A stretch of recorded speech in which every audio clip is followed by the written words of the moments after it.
What's up, AfterBuzzers? Welcome to the Forever After Show. We are talking Amazon's brand new hit series featuring Fred Armisen and Maya Rudolph. There's so much to break down, so don't go away. You're tuned in to AfterBuzz TV, the ESPN of TV talk. Now, let the buzz begin. I was ready for that. Yeah. Oh, such a good slow jam. Such a good choice. You're really setting the forever mood. Always and forever. Always and forever. Together forever. That's episode 1. We are talking episodes 1 through 3 of Forever. But before we get into it, I'm Steph Sabran. To my left, I'm Jennifer Golden. And I am Lauren Leonelli. I'm so happy to be on this panel with them, you guys. And this show, we have so much to talk about. It's a new comedy drama, but it doesn't really have a genre. I feel like it dips into a bunch of stuff. It does, and when you look it up, like to see the reviews or what people are saying about it, it says like dramedy, not satire, but like it just sort of says it's like all over the place, where it's basically just like magical because it falls into so many different categories, and it's like the cliffhangerist show ever. It's super cliffy. You know Maya Rudolph and Fred Armisen from Saturday Night Live, and whilst they are funny on this show, the subject matter is a little bit dramatic, so that's why I think it's hard to classify it, because they bring a light element to some dark subjects, and they make it kind of funny. It's comedy. Totally. Yeah. Totally. It's a perfect way to put it. And it's basically starts off where you have this couple who's been married for a long time and they're in love, but there are some deeper issues and things going on between them, and then it takes you on this whole whirlwind. But before we get into episode 1, what was your overall thoughts of the first 3 episodes? I really liked it, and like I said about the cliffhanger thing, I went in watching, episode 1, and I was like, okay, I'm gonna, give it a minute and see if I like this, and then I was like, now I have to watch episode 2. And of course I have to watch episode 3 now, and I actually watched 5 episodes in a sitting because I was just like, I need to know what happens. I gotta know. Yeah, I think I'm invested. Yeah. This is why, so this is a show that you can binge watch, guys, and we know that this is a trend now on watching TV, and we did that. I think they made this show, they cut an episode where it makes sense to do so because they're making you want to come back for more, and they're doing it right. For sure. I wanted to come back for more after the first episode. What I liked about the first episode was the montage, the musical. Who doesn't like a good musical montage? This one wasn't like the typical ones in movies that you see, but it was good with the how they met. Like we don't need all of the backstory in your like expository writing that like throws you every time where you're like, okay, I get it. Okay, so my brother's sister's mother said you said blah blah blah. It's like, no, they just gave you the backstory in the musical montage, and then they brought you to present day so that they could do what they wanted to do for you right then and there. And I liked the format of it. I thought it was creative. And you were think? saying that it was it reminded you. Yeah, it totally reminded me of Up, like in the movie where you see the old man and his wife and how they actually met when they were younger, and then how they aged together and they lived their life together for many years, and then you see that she gets sick and then she dies, and then they bring us to present day, and then that boy But comes. they do it through a musical montage. Right, exactly, the musical montage. You don't need words, you don't need 20 minutes, you need like 2. And you're up to speed. Yeah, I completely agree. I loved how they cut it, and you could tell that you needed to see more. Like, you couldn't end on the first one. Because you didn't know why they were doing that cabin scene over and over again, right? Yeah. I'm bringing you the dinner, and she's happy, and then I'm bringing you the dinner, and they did it. And now that we're looking back on it, they did it 13 times in order to then get to the point where they say, we've been to the lake house 14 times. Can we please do a different vacation? And they did that enough so that you knew the expression on Maya Rudolph's face was, I need a little variety. Totally. I totally agree with that. And I do want to tell you guys, but we'll be hitting episode 1 and then 2 and then 3 and then have a special segment because Jen and Lauren are relationship experts, and I'm going to be asking them a question in regards to the episode. It has to do with love language today. And we'll talk about Oscar and June's love language, and then we will have a short news and gossip and then wrap it up with some predictions. So let's talk about Together Forever episode 1. We've talked about the montage that we loved, and we see that Oscar is totally a creature of habit, and he loves that continuously doing the same thing. And you said it perfectly. You could see it in June's face that she was getting tired of it, which I have to credit Maya Rudolph as an actress. She was so good, just showing like little micro expressions. Subtle. So subtle. I love that. You could see like her disappointment, and I think you feel what she feels because you're watching the monotony, and like she couldn't possibly be happy. And also you're watching a show knowing something's going to occur. Yeah, like, what are we waiting for? Right. They're setting you up for something to happen. And so I think her little tiny nuanced like expressions were very telling of what was to come. Think about it in real life though. If you are really in a relationship with somebody that you love and care about, friendship, loving relationship, work relationship, whatever it is, you aren't just going to blatantly be like, are you going to give me the same dinner over and over again and be like nasty about it? You're going to try to cover a little because you feel bad. And that's what she did. She was so layered. Like, I'm so excited for this dinner, but deep down inside, there's like a twitch in my eye or a look on my face where you can see the layered like disappointment of the monotony. It wasn't just like, I'm going to make a bad face right now. Like, it didn't feel pushed. It felt natural. Like she was really feeling the feelings. Yeah. And having a hard time deciding what to do because not wanting to be mean. Right. And she loves this person, but she feels something is awry in her life. And I'm very happy that we obviously get to see what else she thinks. And I feel like that's a very normal thing to happen in a relationship after a long time. There are things that go awry or feel off or need to be reset, and so she was feeling this and trying to come about it in a diplomatic way. She didn't just want to be mean about it. Yeah. Yeah, and you said it in the monotony of monogamy. I think that's one of the major themes, and then life after death, which we see later. Do you think that, do you agree that June was handling this in the right way, or do you think she should have been a little bit more verbal in the beginning when she started to feel that anguish after 13 years? Oh, that's a good point. I think that she should have found a way to say it because she's just like creating a disservice to herself and him. And maybe creating resentment that didn't need to be as deep as it could maybe ended up being. Yeah. Like, I mean, if that person is in fact supposed to be your best friend and you're supposed to like be life partners, like you should have some sort of comfort level in talking to the person and it's your job to find a way to say something. But also know that person. And if this might be easy for me to say to you, because you're not as attached to the monotony or the routine of a day, she knows that it's a delicate situation for him because he's very attached to it. So she had to maybe not take 13 years, but be very delicate with her approach. And she did when she suggested the ski trip, a Yeah. little different, and his reaction was really funny. He was like, well, how am I going to tell this to the office? Yeah. Like, anyone cares. And then it showed the scene in the office where he was like, cool.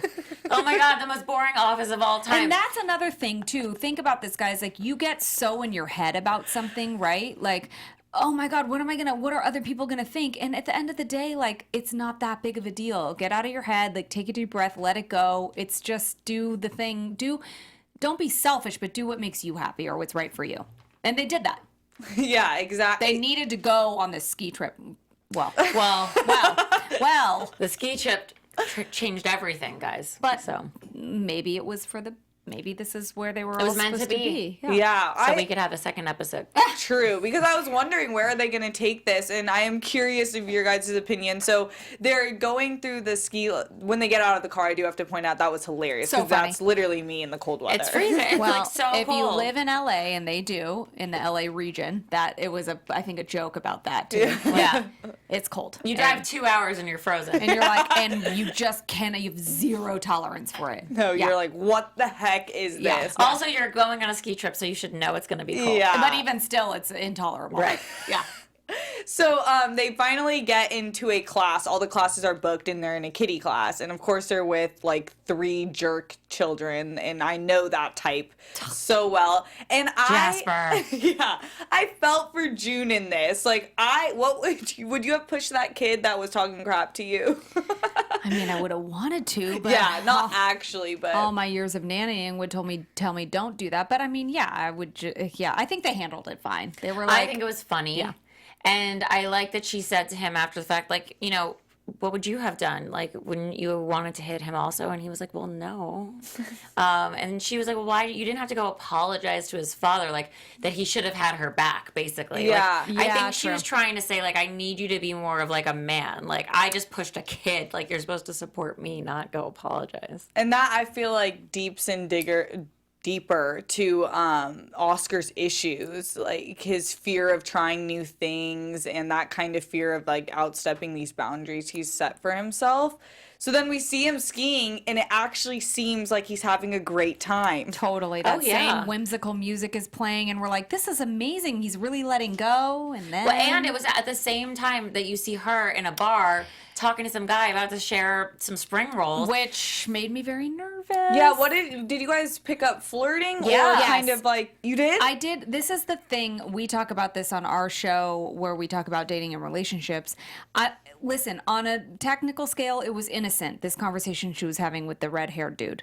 But she was giving out a vibe eventually that she was available-ish. And because I think, she agreed to have the spring rolls. and I think he was giving out a very hard vibe that he was available, and her Very. knowing that she accepted it was sending miscommunication, and that is where trouble starts. But also, I do understand why she probably was playing with fire, because she needs something in her life To right excite now. her. And she just got in trouble, and her husband didn't stand up for her, and then he went skiing, and like she probably just needed an excitement. And they were in the talking moment. about kids, and it was like a very emotional. Yeah. Let's talk about that before we move on to episode 2. That was actually really interesting. It seems like before everything happened with episode 2, this is a really serious conversation that I feel like should have been hit on. I mean, I don't know, maybe in the 13 years you guys were together. Maybe year 1 before you get married. To be confused about that is, I think, whether or not to have a child. Basically. Yes. Oh, sorry. That, I think, is what they were trying to make indicative of the lack of communication about like deeper issues. Going through the routine of their relationship and having fun putting a banana in a dishwasher or whatever is cute, but like, how are you confused that you both don't want children? That should And why is it only coming up now? Like, you obviously have 13 years of resentment, because this cannot be like top of mind 13 years later. No. It's really interesting, and I think that was my favorite part about episode 1 was their ability to make them like actually they are like the perfect fit, but it shows how complicated relationships are because you guys are perfect and like you joke and are having so much fun together doing the most boring things, but forget to hit those really important conversations. Sure. And it shows that balance is needed in a relationship. You can hit the fun things, but have the deep conversations, or don't just have the deep conversations, have fun. So you've got to try to work on making it all happen all the time. It's a lot. Yeah. It's complicated. It is. That's why we have a podcast called that. Yes. What is that called? Yes. It's complicated. It's complicated. Wednesdays here on at AfterBuzz AfterBuzz TV, 6 p.m. right before we do this show. Yes. So you guys should check out both and get a lot Yes. of love in your life. And Yes. Lauren, can you tell us what else we can find on AfterBuzz? Oh, you guys, AfterBuzz produces all of the after shows for nearly all of your favorite TV shows. So if you watch it, it's probably here, from dramas to reality TV to sci-fi and more. There is no network other than AfterBuzz TV that works harder to serve their television fans, guys. But we need your help. We're asking you to please subscribe to one or more of the YouTube channels. So by subscribing to the channel, YouTube will suggest content that is tailor-made for you and will help AfterBuzz continue to grow. So it's twofold, and don't be worried about the pesky notifications and all of that because they're optional. So you can just opt out. It's not a big deal. You're just subscribing to some shows and it's going to help everybody, including yourself, more importantly. So hit that subscribe button now for this channel and check out all of the after shows on AfterBuzz TV and all of the after shows on the YouTube channels as well. And let us know that you did so in the comments, and we will thank you on air. You want a shout out? Because we're going to do it. All right, guys. So for now, thanks for being the best fans and for helping us be the ESPN of TV Talk. Thank you, Lauren. That was great. So episode 2, June. I loved this episode. I have to interject for 1 second. The Please. way you can, speaking of opting out and things, on Amazon, so at the end of the episode, it goes into the small little thumbnail and then it shows you the next episode starting in this amount of minutes. Be careful, guys, if you're binge watching, because I went to the next episode before he hit the tree. Oh gosh. Because I'm like, he's skiing down the mountain. And then all of a sudden I'm like, why is she crying? And I had to go back. Don't do that. Watch it all the way through. I didn't see him hit the tree. Oh, I didn't see him hit the tree either. In fact, I saw him just going toward the tree and assumed he hit the tree. Oh, yeah. But then, okay, so in episode 2, when she's crying, did you think that they just got divorced because she was hitting on the guy? Yes. I He's didn't gone. know what happened. I thought that was everything was. I always jump to the worst conclusion, so I kind of thought like, "Oh God, did he die?" But I also thought this could be a nightmare. Oh, good point. Because it did starts seem off, very dreamlike. Yeah. She was so stoic. Yeah, it was Well, weird. also the show seems dreamlike because you're like, are you two real people? Like, what is happening? Anyway, if you're binge watching, Don't do that. watch the whole thing, or you can figure out on Amazon TV how to not make it go up into that little thumbnail. And so then you just watch till the end and then you're done. No, it's a good point because Amazon, I think, is just like getting so many shows and they have a lot of cool features that can be confusing. But I do like how they give you little production notes. I love that. Yeah. Really cool. So this episode opens up where she's at a tech store. Best Buy, something or like something. that. Yeah. It was hilarious. She's crying. No, it was sad, but it was hilarious because she needs a router, and that's what Oscar used to do. Well, and I love how slowly it built up. Yes. Where she was there buying a router, and like they could have, and we didn't know yet that he died. Obviously, we could have just thought she was there to get a router. But then you hear the woman ask her, and you see her struggle, and then you finally see that's what he used to do. And then we find out he died, and it's like, what? Yeah, they He dropped the bomb. Died? And in your now mind, she's you're buying thinking, a router. Now yeah. it all makes sense that she's crying. Yeah. And she's grieving to the store employee. And it's been a year. So you know in all reality that there are times where this is going to hit you hard and you're going to be okay. She said sometimes I'm okay, sometimes I'm not. So it's a realistic approach, I think, or view on how it is to go through the grieving process. But I mean, it was very real, but also kind of, you're not wrong, Steph. Like, it was funny too. She's Maya Rudolph. She's kind of funny. Like, She's in Best Buy friending the person sitting there crying, and the woman says, "Do you need me to get the next person And then because the- my shift is over?" And she says, "Yes."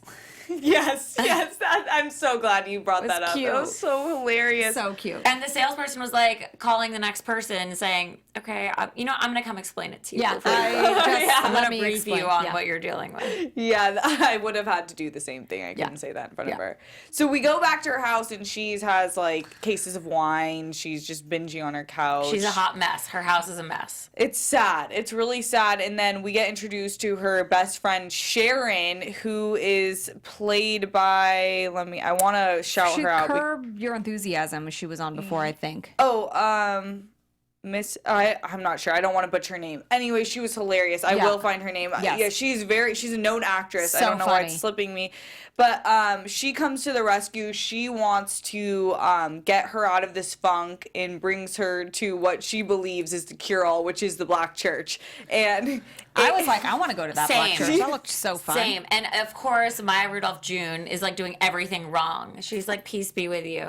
Oh, The she's Catholic being Church. Catholic, Peace yeah. be with you." And then she listen, I would have probably done it. Kisses the preacher who she calls a father, and she's just doesn't. It's like she hasn't had social interaction, and she just doesn't know what to do. And she's trying, but she's failing.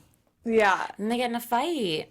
Yeah. They get in an argument because like June just is not having it, and the friend is like, it's like, you can't be acting like this, like, and this is your own problem. You have to like get out of this. So. And then basically June's like, the religion is, she denounces the religion in her own way, just out of anger, not really. And then the friend is like, you can find your own ride home. She says call Lyft. I love it. She says Lyft and not Uber. Oh yeah, I only use Lyft. I am curious though, what do you guys think about that? Do you think that's because we see a call to religion kind of in the third episode, and I'm curious if you guys think this is going to be like kind of a subliminal point in the show, like talking about, because it seemed to be kind of hit hard, but I'm not sure if it was just like a plot point to move forward I don't feel with Afterlife. Yes, I don't feel that the vibe of the show is religious. I do think they're leaving it sort of open to interpret it that way if that's where your faith and beliefs lie.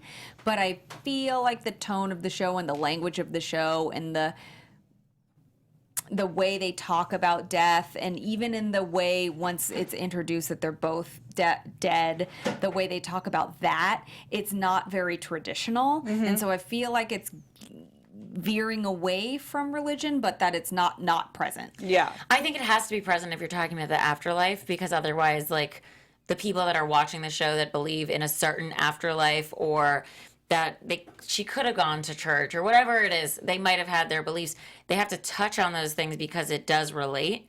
But I do think they're going to go off on different paths. Well, we'll talk about that in predictions. Yeah. No, I was just curious your points, and I'm curious to see how they move forward at that. But And it is interesting that her friend chose to take her to church. yeah. Which, I mean, they could have gone anywhere. They could have gone to, you would think they would go to the bar and drink or something. Yeah. So. And that kind of sets her off, June off into the lowest, I feel like, where she's like, I need to pick myself up. And she goes to apologize. She buys t-shirts from the gas station. I love Yeah, they're those. so Love funny. that. Yeah. She's like, I bought you a t-shirt from the gas station. You have to forgive me. And she's like, of course I forgive you. Because we all buy stuff on the way to console people. And then we see her at work trying to like move forward a little bit. I don't know. I forget if this was before or after, but you can tell everyone just treats her as the grieving widow. Totally. They're afraid to talk about their husbands in front of her. And she gets the vibe that she just kind of like feels like an outcast a little bit everywhere in her life, which is, I think, why she goes into that downward spiral. But once she loses everything, including her friend, she's like, get it together, and goes on the job interview. Mm-hmm. Yeah. Love that she actually put herself out there and applied. And that's the whole thing, I think, that came up because her friend was like, listen, you actually said you lived a boring life with Oscar. Let's all put it out there. Like, let's not play games. You did say that. So he was great, but also you were bored. So why don't you now live your life, since you both can't die? Or actually, whatever. But one of you is alive at this moment in the series, so you should go live your life. So she goes and applies for this job as like the VP of something, and actually goes in for the interview, but doesn't really make it in. And it's also a really good way to reflect on somebody who you've lost. Like, it's sad, and there are great things about this person, but there's also maybe bad things too. And you don't want to focus on the bad things. It's the nostalgia. You want to like make sure you're being realistic to move on or whatever. Like, don't just make this person out to be, or maybe their relationship out to be this beautiful relationship because you miss that person. That's true. But also, like, her friend made a good point. Like, you maybe weren't the happiest either. So how do we find the silver lining in this new situation that really sucks? But like, how do you pick yourself up and move on? Totally. And like you said, she ditched the interview, but then comes to work and everyone's embezzling, apparently. Totally. And she gets this job, and it's interesting because it was the one time she prays to God that let something good happen. So she gets the job, and she's on her flight to Hawaii to start this new journey. She has macadamia nut thing and a mango drink, drink that looked really good. Mimosa that was like guava mimosa. Oh, guava mimosa. And I was like, I want that. Yes. And I guess I have to go to Hawaii to get it in first class. Obviously. And she chokes on it. I was like, she's not gonna die. What is this? And then when you see Fred Armisen standing in front of her, you're like, wow. Yeah, absolutely. You're like, oh, she dead. Like, it was so crazy because I wonder, what was I should have asked you guys in the beginning, but when I saw it was just her and I realized he was dead, I was like, is this all a trick? Is this show about her? Well, the show actually is about her. yeah. So it's her perspective. The whole entire show is actually like, he's the straight man and she's the like person with like valleys and what is it? Valleys. Cliffs and hills and valleys. I can't. Sure. Mountain peaks and valleys. Yeah, peaks and valleys. valleys. I did it. So there. I did it. So he is like this one guy all the time, but she's the one who's always seeking more. Mm-hmm. So the show is actually from her perspective. And he's just this like... He's an instrument to help tell the story along with all the other characters that come in. But I feel like for sure she is She's the analytical one, the thinking, feeling one. So she was the one who wants more. He was fine Welcome with to it. the life of women. And Surprise, we want there more. we are. So what were we talking about? How she's the plot mover. So yeah, so when I saw them reconnecting, that makes sense that she will continue to be the main point of view. But it was interesting. I was like actually really excited to see a fully Maya Rudolph June episode because she was so amazing in that. I for sure. I mean, this was just the normal person in me who stepped out of the suspending my disbelief to watch the show. I was like, so now Fred Armisen's not in the show anymore. Right. There's no Same. way he would just sign on for one episode In the cover, and that's right. what I'm saying. He's I'm on like, the title treatment that of the doesn't- show. So in my like fan mind, I was like, that's not gonna happen. But I believed in that moment they killed his character off. So it was playing tricks on me a little. Well, Yeah. I thought if anything, there would be memories of him That's or what I flashbacks. said. That's what I said. I'm like, or- it's gonna be a flashback show now. Right. Something like that. I never, in my wildest dreams, thought they would be together forever in heaven. Ghosting. Let's talk haunting. about episode 3, 3, which is the lake house, and this is where we realize that they're in heaven or some sort of place together. Like Pasadena. They don't really. Well, yeah, It's they're Orange in County a town somewhere. that's vacated because of mold, but there are some. I mean, the security guards there, and this is where they establish some sort of plot line that there's currents and there's formers. Formers. They're formers, all the people who have passed on from life, and they don't really know much else. What was your guys' initial thoughts when you saw this place? Like, it seemed kind of like Stepford Wives. Totally. Like, It was like Pleasantville. Mm-hmm. And it was interesting to see that, like, why would they have currents other than to show that they are formers? Like, it makes more sense now to see, like, okay, those people are living, they can't walk through vans, and people that are formers can.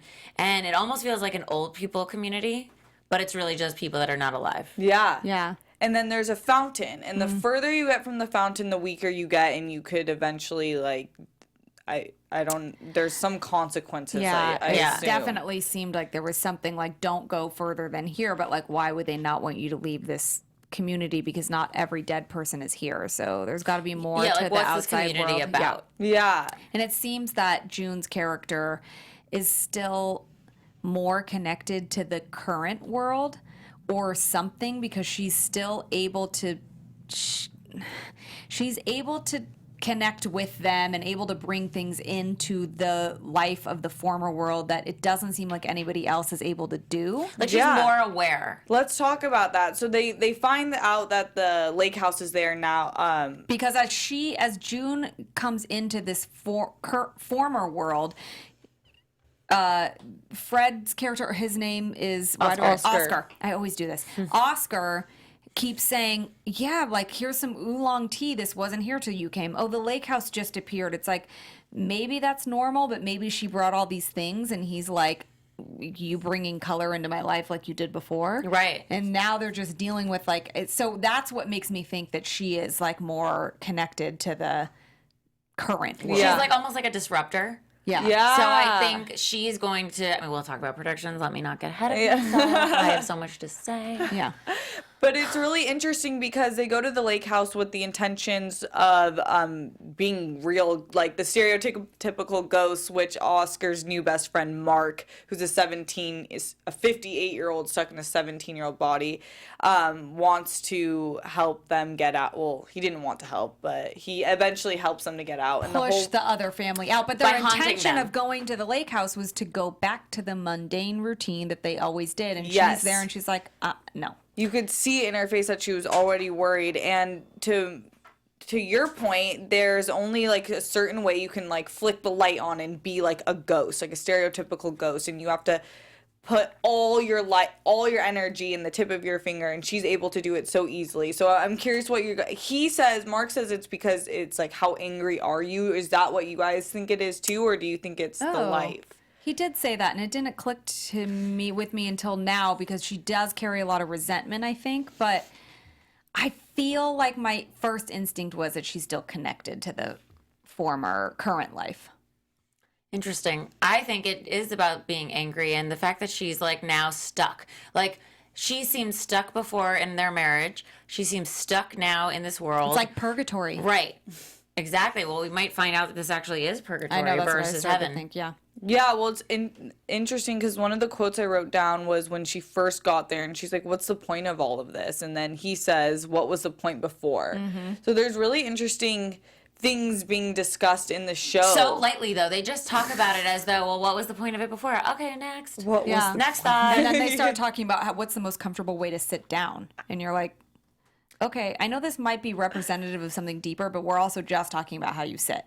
So it's just interesting how they I deal. love their questions like Yeah. that. Yeah, out of nowhere, they're like little games. Like when Yeah. they were in the car, like I forget what season it was. one.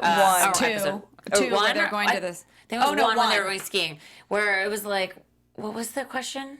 If you could only do something in you had 30 minutes to do anything, Yes. what Oh, would yeah. that thing be? And then they were like, nope, you can't do that. It would take longer than 30 Yeah. So I'm really curious to see where it goes. Do you guys have anything else for either of these episodes?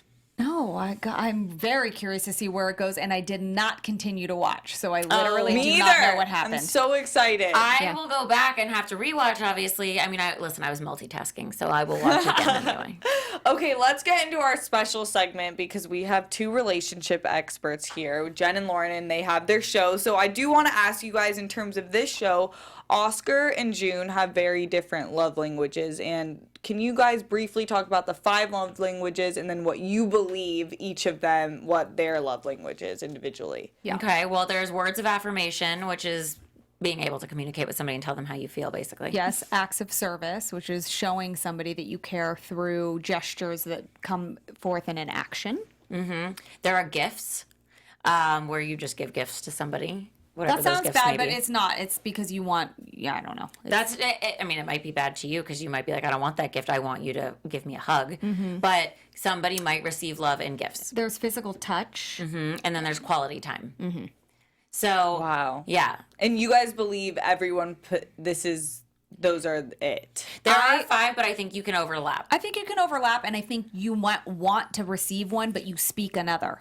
And Interesting. and June and Oscar are very layered. So I think Oscar speaks acts of service because that's what he's giving her. He likes The to give her fish and- things, Yeah, and the fish that and same the things. trout almondine. Damn. But what does he want? What does he want from her? I think Quality time, maybe. probably, yeah. I Yeah. would think that. And then she speaks. I think hers is. She's tough because she's so complex. I think she's, if anything, of the all 5. If she were 2, it would be acts of service and quality time. But I think her quality time would be it's a just variety. different. Yeah, it's just Adventure, different. yeah. And it's more spontaneous than him. Yes. Yeah, because I do think that's what draws them together is they want to be together. It's just it looks different for each one of them. Yes. Yeah. Like Okay, he wants to do great. routine, and she's like, no, let's try something new. And I do think that the 5 languages of love is like a real thing. Like of course, there's gray areas to everything, but I think you can, like we said, fall under one of those categories for it's sure. a good starting point, at least, to start analyzing somebody and see where they come from. And watch these episodes now thinking about that too, because it is very layered, and they are. I think there is this commonality that they love each other so much, but there's some differences that it's just not matching up, and it could be the languages they're speaking. They need you guys. They need Jen and Lauren. Call Yes, us. they do. But they're So dead, let's so. quickly get into our news and gossip. Do you guys want to present it? Yeah. So there's this awesome video on USA Today where Maya and Fred are giving love advice. And obviously we know that they work together like a million times again on SNL. They're also on another show called Big Mouth together. They work together like all the time. They did the Emmys together. So they have this rapport between them. So they're prompted to give love advice to other people, obviously based on the show.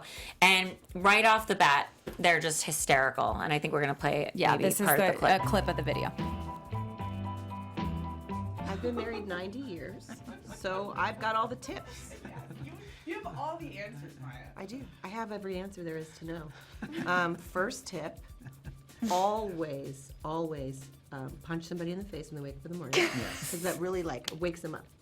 Keeps them on guard a Right, little keeps bit. them on guard. And then, just go out of town a lot. Go out of town a lot. Invest in farms. I say that to every couple. Invest in farms. Find a farm. Invest in Oh my So gosh, I random. love them. Like, what other advice do you need other than punch them in the face, invest in farms, and go out of town? She also doesn't say go out of town with them. She just says go out of town. You guys, what I think they're saying is like it's different for everybody, and there is not one concrete answer. Like you can say communicate and make sure you laugh and don't go to bed mad, and all those things are not true. But also, it's like, I don't know, you just do it. Like, But also, you see from that clip, they're so ridiculous, but so natural at being ridiculous, and they work so well together that they add on to each other's ridiculousness. Yes. Like, it's nothing. Like, her truth is she punches the guy in the face all the time, and his truth is, and I say, you should definitely invest in a farm, and it's like, that's their truth, and together they are the perfect couple of actor friends. and you can tell that they're friends, like Yeah. off air, and that's why Yes. it works so well. So Yeah, natural. I The wonder- natural chemistry is there. Totally. I wonder how much they did improv through this because they make it look like that was a rehearsed. It felt like a lot, honestly. Oh, that- I felt like that- there were things that were not scripted. How do you sit conversation in the 30-minute? What can you do in 30 minutes? There's Yeah. zero chance that was all scripted. Or they wrote the show. Did they write And the show? not they may. I don't know. No, I don't think they did. I think they produced it or something. I Yeah. don't know. They're very Yeah, they involved. produced it. And the creators were Alan Yang, who did Yes. Master of None, and Matt Hubbard with 30 Rock. And they Right. wrote and directed and produced, and they did all of it. So I feel like though they just probably let them be them. yeah, yeah. Before we wrap up, let's get into some predictions. And now, your AfterBuzz TV prediction. Lauren, you want to start us off? I think that June is going. Oh God, I don't know how specific I want to get, but I think she's definitely going to take this world that they live in, this neighborhood that they live in. She's gonna like bust the glass ceiling open on it. Ooh. I don't know if they're gonna leave it or she's gonna expose some things that they have not looked at. The fountain and the communicating with the dead and maybe leaving the neighborhood, that's happening. Yeah, trickery is about to ensue. I think we are going to find out that this is not heaven. This might not be hell either. It might be some weird place. In between. Yeah, like where you go to get solved. I don't know. You have to go deal with your issues and become a better soul. Or maybe you even go back. Maybe Oh. this is like a minute and you go back to life. You wake up again. I like that. That would be Thank you. cool. And then the people who are there just haven't figured out how Right. to go back. How to go back? Yeah, so they can't resume their life. Or You something. could at any moment, but if you can't, you got to choose your path, just like in real life. I think that's I don't know what's going to happen because this show keeps taking so many turns, but that's a great idea that I can roll with. Thank you. And if it doesn't happen now, season 2. Don't blame Jen if it doesn't happen. Sorry, it was just an idea and a prediction. You can't blame me for that. Yeah, I'm with that prediction, and I also think that it will continue to be more June-centered, and I think that's great because she needs to stir up this town because they're all into Oscars. Same thing every day. Routine. So I'd love. They're like zombies. Yes. What if zombies come? I don't know, guys. We'll see. We don't know. Next week we will be covering 4, 5, and 6. Case, Another Place, and Andre and Sarah. So I'm really excited to talk about that. But until then, where can we find you guys? You can find me at Lauren Leonelli on all the social medias, and don't forget to tune into It's Complicated at Complicated Show on all the social medias for more relationship advice. And you can find me at Jennifer Golden on all the social media platforms as well, and with her on It's Complicated. I love the social meds. I'm Steph Sabra. You can find me on Instagram and Twitter at Steph Sabra. And we will see you guys next week. Thank you so much for tuning in. Yay! Our founder, Keven Undergaro, Phil Svitek, and me, Maria Menounos, would like to thank you for tuning in to AfterBuzz TV. Remember, we're not just the first, we're the biggest in the world, and we're the only destination for all your favorite TV shows. Whatever you crave, we've got it. So go to AfterBuzzTV.com and check out our lineup. Buzz you later. The views expressed herein are those of the hosts only and do not necessarily reflect the views of AfterBuzz TV or its owners or principals.